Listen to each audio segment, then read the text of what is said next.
Hello guys, welcome to another video. This is the SAT practice test number 2 and this is the calculator version.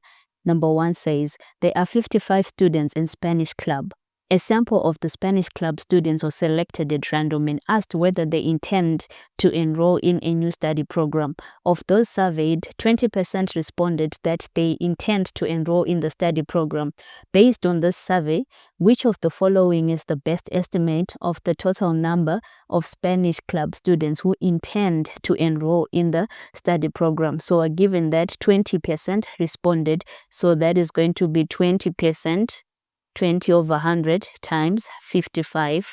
So we cancel this 0, this one, 1, and then 2 into 10, that's 5. 5 into 5, 1. 5 into 5, 1. So we have 1 times 11, which gives us 11, and the answer is A. Number 3. The scatter plot shows the relationship between two variables x and y. A line of best fit is also shown. Which of the following equations best represents the line of best fit shown? By looking at this graph, our line is slanting towards the right and in an upward direction. We know that we have a positive slope. And then we look for the y-intercept, which we get from this point right here, where our x is equal to 0. And from the answers, we can tell that this is actually equal to 2.8. So looking at the solutions that we have, our equation of the line is in the form of y is equal to mx plus c.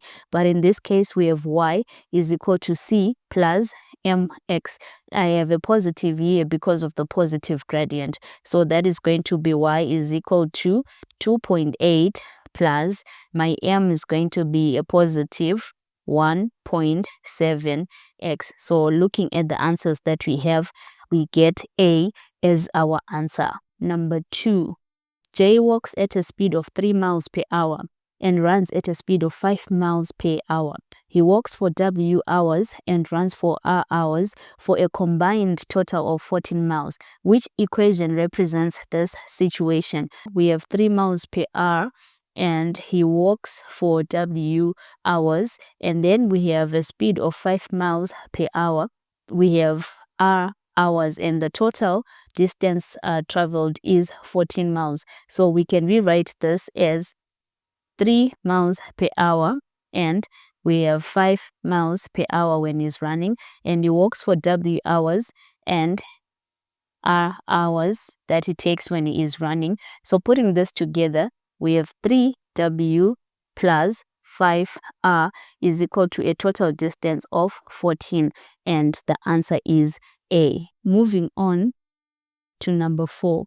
The graph of y is equal to f of x is shown in the xy plane. What is the value of f of 0? So f of 0 means that our x is equal to 0. That means that we're looking for the y-intercept. And by looking at the graph that we have, the only y-intercept that we have is this point right here, and that is 3. D is our answer. Number 6, what is the median of the data shown? So when you're asked to find the median, it's like we want to find the middle number that we have. And it's easier to find when we don't have an even number. So we can count 1, 2, 3, 4, 5, 6, 7, 8, 9. This goes with this. This goes along with this. This goes along with this. This goes along with this. And what we have is 79. So 79 is the median.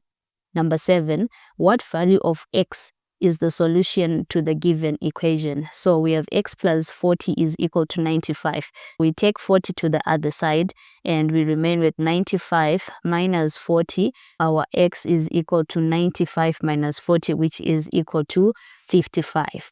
Moving on to number 8, we are given 2 equations and we're asked the solution to the given system of equations is x, y. What is the value of x plus y? We can get our x from the first equation. 5x is equal to 15. We get x by dividing both sides by 5 and we get our x as equal to 3. Then we substitute in the second equation.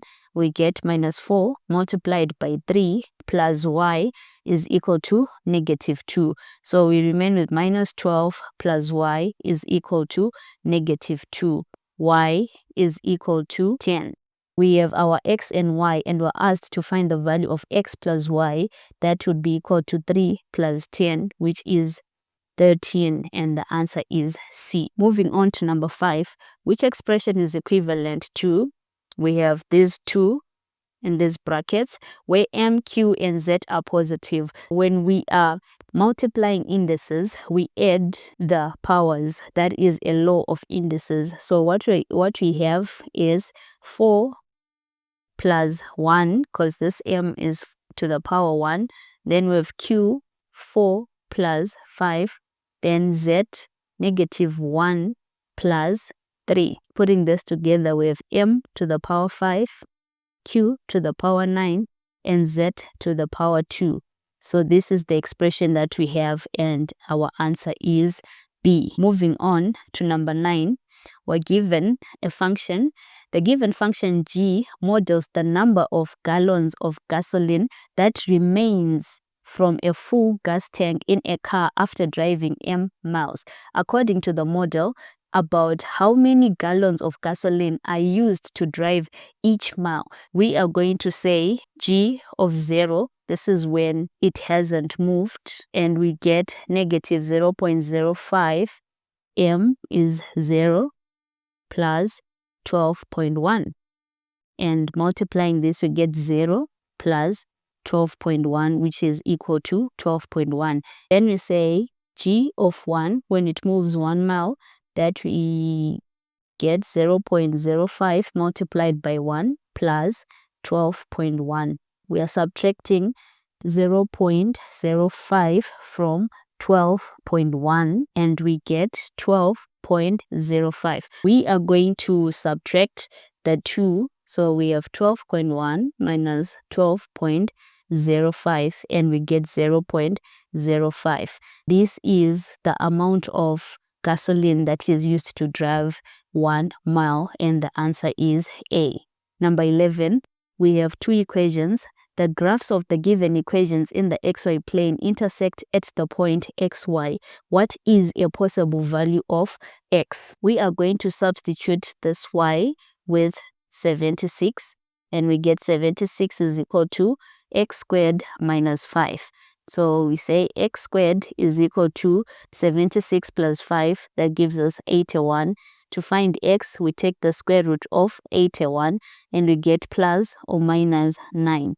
And the answer that we are looking for is B. Moving on to number 10. 1 over 7b is equal to 11x over y.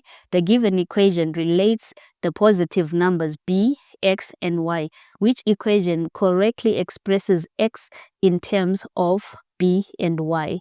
We have 1 over 7b is equal to 11x over y. We are going to make x the subject of the formula. We're going to cross multiply, and we get y is equal to 77bx.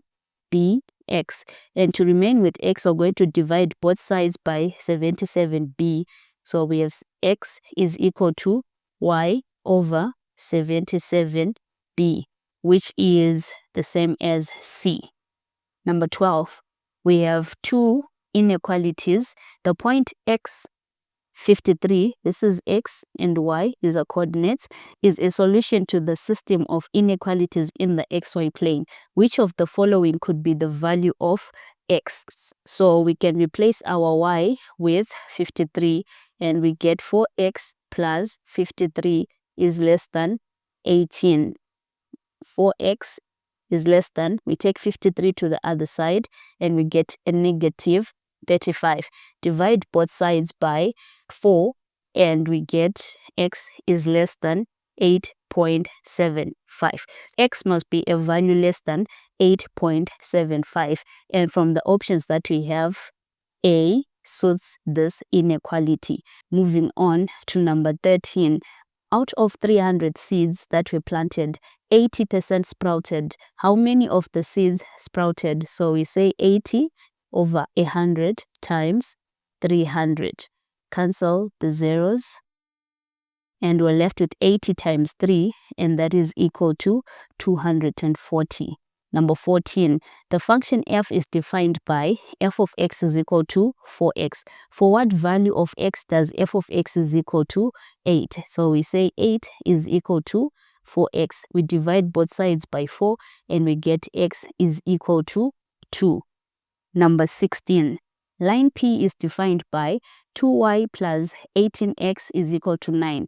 Line R is perpendicular to the line P in the xy plane. What is the slope of the line? So if the lines are perpendicular, the slope is going to be the negative reciprocal of the slope of the given equation. What we're going to do is to put our equation in the form of y is equal to mx plus c, and we're given 2y plus 18x is equal to 9, and we remain with 2y is equal to 9 minus 18x. We divide both sides by 2 and we remain with y is equal to 9 over 2 minus 9x. Our slope is negative 9. The slope is equal to negative 9. The negative reciprocal of this is positive 1 over 9. So this is the slope of the line R, and the answer is C. Moving on to number 15, which expression is equivalent to 8x multiplied by x minus 7 minus 3 multiplied by x minus 7 or over 2x minus 14. We can factorize, so we get 8x x minus 7 minus 3x minus 7 all over, if we take out 2 from this, we remain with x minus 7. These will cancel each other and we remain with 8x minus 3 all over 2, and the answer is B. Number 17, ft is equal to this. The given function f models the number of coupons a company sent to their customers at the end of each year, where t represents the number of years since the end of 1998. And we're given this. If y is equal to f of t is graphed in the ty plane, which of the following is the best interpretation of the y-intercept of the graph in this context? We're told that y, in fact, we can deduce that y-intercept would be when t is equal to 0.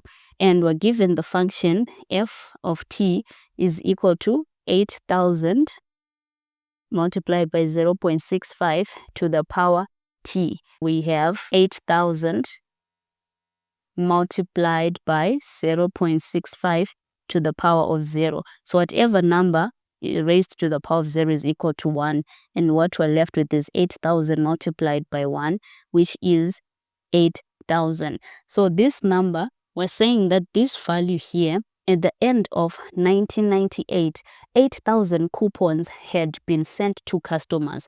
We look at the options.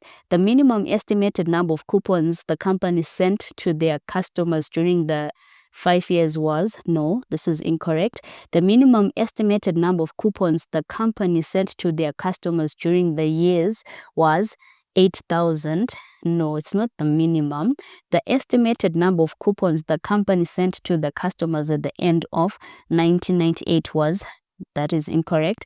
The estimated number of coupons the company sent to their customers at the end of 1998 was 8,000. This is correct. So our answer is D.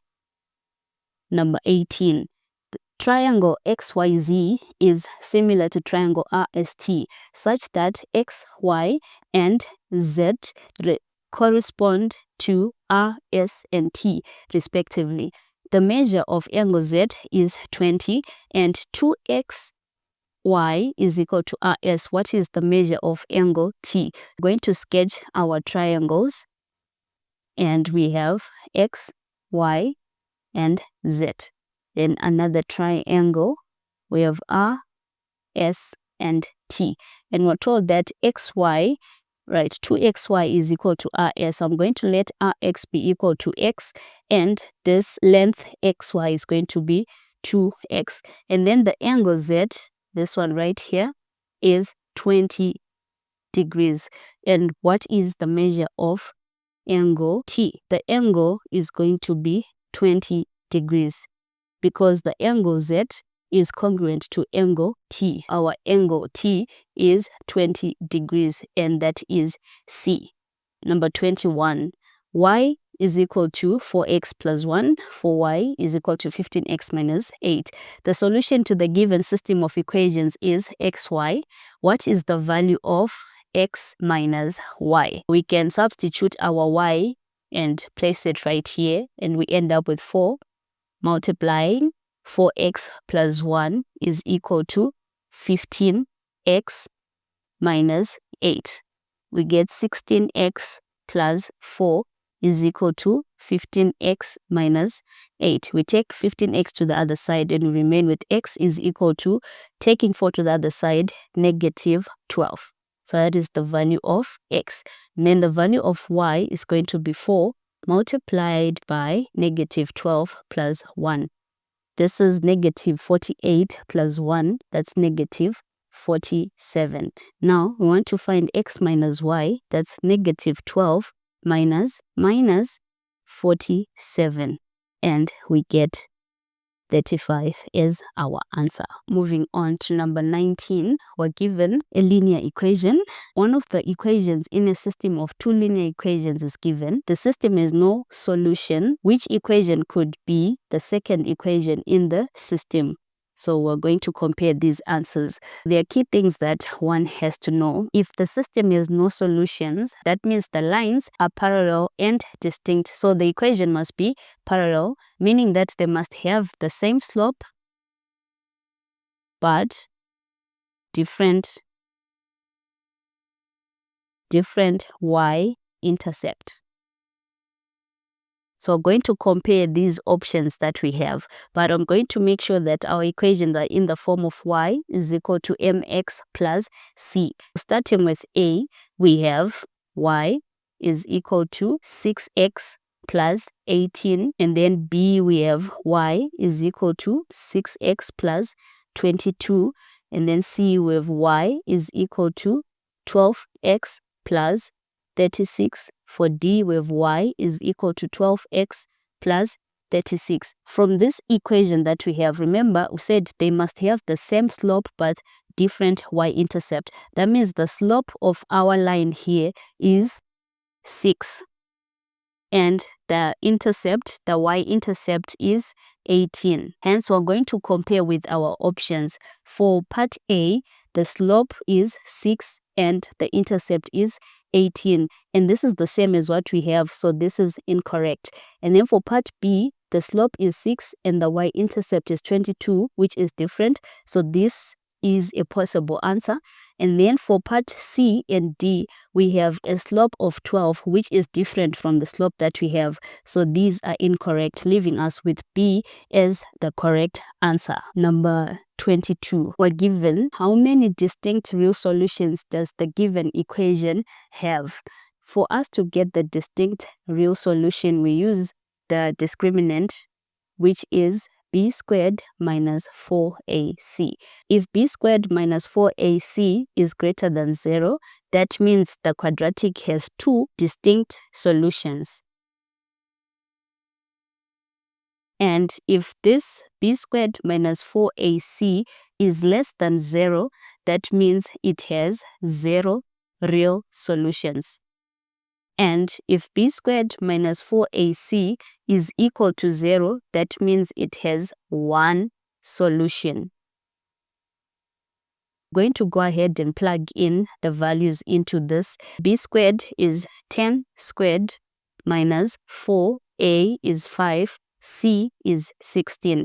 We have 100 minus 4 times 5, that's 20, times 16, that's 320. So subtracting this, we get negative 220. Now this is less than 0, so it has 0 real solutions. So the answer is D. Number 20, what is the area in square centimeters of a rectangle with a length of 34 centimeters and a width of 29 centimeters? Our area is length times width, which is 34 times 29, and we get 986 square centimeters. Number 23. A certain park has an area of 11,863,808 square yards. What is the area in square miles of this park? So we're given 1 mile is equal to 1,760 yards. To get the area, we square this and we also square this. Now we are given the area is 11,863,808. Now, what is the area in square miles? It's going to be more than 1. Hence, we're going to say 11,863,808 divided by 1,760 squared. We get 3.83. And the answer is B. Number 24. Which of the following equations represent a circle in the xy plane that intersects the y-axis at exactly 1 point? At exactly 1 point.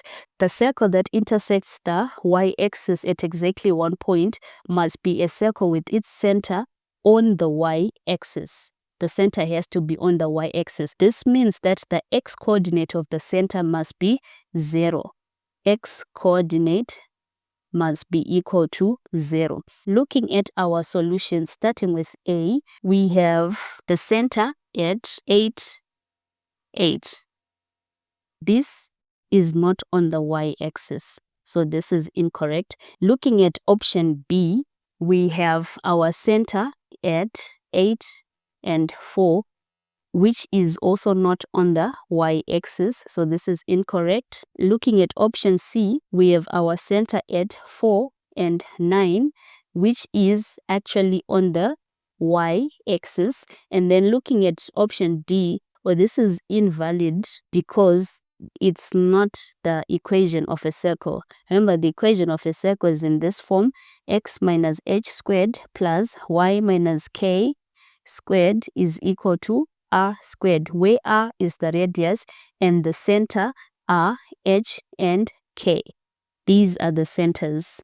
Equation D doesn't suit this equation of a circle. So our answer is option C. Moving on to number 26. We're given histograms. 2 data sets of 23 integers. Each are summarized in the histograms shown. For each of the histograms, the first interval represents the frequency of integers greater than or equal to 10, but less than 20. The second interval represents the frequency of integers greater than or equal to 20, but less than 30, and so on. What is the smallest possible difference between the mean of dataset A and the mean of dataset B? So we look at dataset A and we can come up with the mean of dataset A by looking at these values. So we're going to have 20 multiplied by 3 plus 30 multiplied by 4, that's the frequency, plus 40 multiplied by 7 plus 50 multiplied by 9, all over 23. Because we're told that a data set of 23 integers, we get 910 over 23. Now, dataset B, we take the data points at the rightmost end of the interval. So we're going to take this, but we're taking the dataset at the rightmost end of the interval. We're going to start with 19, then we move to 29, then we move to 39, and lastly, we're going to move to 49. We have dataset B is equal to 19 times 3 plus 29 times 4 plus 39 times 7 plus 49 times 9. And we're going to divide this by 23 to get 887 all over 23. Now we are going to subtract this. So we have 910 over 23 minus 887 over 23, and we get 1. The smallest possible difference between the mean of dataset A and the mean of dataset B is 1, which is equal to B. Number 25. In triangles ABC and DEF, we have ABC and DEF. Angles B and E, which is this angle and this angle, each have measures 27, 27, and 27, and angles C and F, that is this angle and this angle, each have measure 41. This is 41 degrees and this is also 41 degrees. Which additional piece of information is sufficient to determine whether triangle ABC is congruent to triangle DEF? The measure of angle A, no, we don't need this for us to know that the two triangles are congruent. The length of side AB, which is this side, no, we don't need this. We actually need BC and EF. C, the length of side BC and EF, yes. No additional information, no. So the answer that we're looking for is C. Number 27, a right triangle has legs with lengths of 24 centimeters and 21 centimeters. If the length of this triangle's hypotenuse in centimeters can be written in the form of 3 root d, where d is an integer, what is the value of d? So I'm going to quickly sketch the right-angled triangle here. The two legs that are being spoken of is this side 24 and this side 21. So this is a right-angled triangle. If the length, so we're saying that the hypotenuse, which is 3 root d. To get the hypotenuse, we use the formula h is equal to a squared plus b squared. That's h squared. So to get h, we square a squared plus b squared. So we're going to say 3 root d is equal to the square root of 21 squared plus 24 squared. So now we have 3d squared is equal to 21 squared plus 24 squared. From the right side, we get 3 root 113. And then we still have 3 root d. So we're going to divide both sides by 3 to get root d. And if we do so, we remain with root d is equal to root 113. That means that d is equal to 113. And we have come to the end of our paper. I'll see you in the next video. Please do hit the subscribe button to keep getting more videos. Thank you.